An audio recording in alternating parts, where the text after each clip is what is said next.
All right, so the Packard Collegiate Institute, and that would be basically something of a high school where when you're not writing about horse racing, you're teaching the youth of Brooklyn. Is that correct?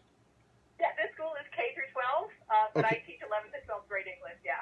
I went to a K through 12 University High School here in Johnson City, so there you go. Okay, that's where right there, University, for you to know, is the high school that East Tennessee, the Junior Buccaneers, although I understand now that we're just the Buccaneers or so, but anyway. Hey, wanted to, obviously, everyone is talking about the race from Churchill Downs, about the decision and the winner of the Kentucky Derby. My opinion is that it was the right call. I think so they had one decision to make. Did maximum security commit a foul?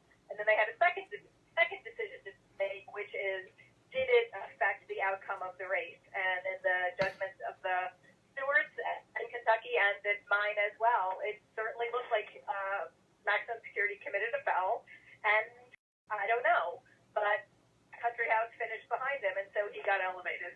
Well, you know, Clay Travis, Outkick the Coverage, said on Monday, boy, this is a different kind of racing. I didn't know it was stay in your lane. I mean, I thought it was like NASCAR, where, you know, if you can stay ahead or cut across the track or something like that and stay ahead of the guy behind you because of that, hey, you can win the race and best horse on the track. Why do you disagree? I do think he was the best horse on the track, and from what your description of NASCAR, about which I don't know very much, the same rule is true in horse racing. You can move out as long as you don't get in anybody else's way. Mm-hmm. And the photographs show that Laura Will's legs were pretty much tangled up when Maximum, I think it's something that he saw, but he moved out. He impeded another horse in a way that was dangerous, and so he had to be taken down. And he was the best horse in the race, and he rode beautifully. Sadly, hopefully we'll get to see that another day. Well, we do. See, that's why we have Teresa Genaro on, explaining the rules and such of horse racing, which, let's face it, probably aren't quite as commonly known as those of, let's say, basketball or whatever and such. So, yeah, I appreciate the education right there and when you can cut across and when you can't, that sort of thing. But you're right. Tragedy was averted. It came very close, and concern about preventing tragedy, especially of what's happened at Santa Anita during the race in August at Penn National or something like it. Sort of been called a million ways from Sunday.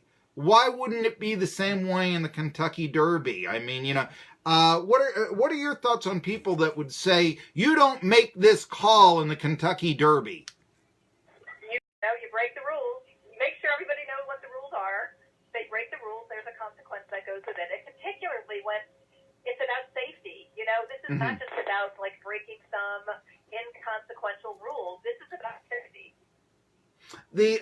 You mentioned the safety, and you're right about that. I did, by the way, want to ask Kentucky Oaks when I was watching that comes disqualified. I mean, if we're going to talk about rules and such, yeah. And there was a huge, feeling of, oh my goodness, thank God tragedy was averted here because the horse fell down, and you were concerned it was going to break its legs and such. Ticket away, and you grumble and snarl if that was the one that you bet on. But, yeah, that's the way that goes as well. Anyway, we're talking to Teresa Genaro, BrooklynBackstretch.com. She is a horse racing writer. Bad for horse racing that it was decided this way. I think that's kind of crazy. There's been more talk about horse racing in mainstream media and main sports media over the last couple of days than I can remember. You're getting a lot of people with a lot of different opinions. I think it's really good for racing. So let me say this. I don't know if it's really good. It's definitely not bad. And I talks about you.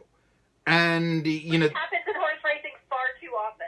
Yeah, and all this. I know. I mean, Jody McDonald, whose show is heard on another station around here, but you may know him from being in New York because he started out at WFAN, and his father was once the Mets general manager and all that. I used to listen to his talk show on WFAN, and people would call up and they'd say, "You're the best sport horse racing with."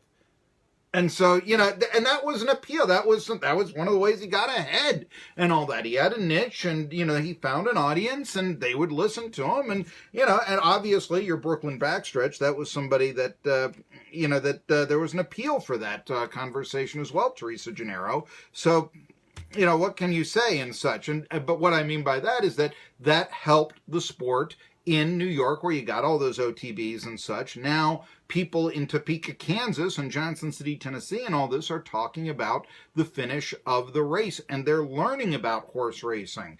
This can only be a positive, in my opinion, and such. Maximum security in the Preakness. If you're so upset on the way that this race went out, why don't you try to get revenge or go in the next prestigious stakes race? Do you have any thoughts on the idea of keeping maximum security out of Pimlico? Well, before we get to that, Jake Krugman of the Daily Racing Forum wrote that Country House is going to run at the Preakness Either. He seems to have a bit of a cough or a cold. So it's going to be an interesting Preakness without either of those horses in it. And as with everything, I think you put your horse first. And if trainer Jason Service thinks that his horse is better served by not running in the Preakness, then I sour grapes, or taking your ball and going home, that sort of thing from the powers that be with maximum security in their decision? Gary West, who owns the horse, warning that got some people tackled up. He said that the Kentucky Derby has 20 horses in it because Churchill Downs is a greedy entity and it's unsafe and it shouldn't happen. But he ran 2 horses in that field, so you have to feel a little bit like you didn't feel this way before the race, and you feel that way as we see where we go from here. What can I say? Yeah, to me, I mean, it does seem, and you mentioned it right there, 2 horses in the Derby, and well, the field is too crowded. Yeah, okay, that seems a bit hypocritical to me as well. Also, people saying that because the field was so large was the reason for the infraction.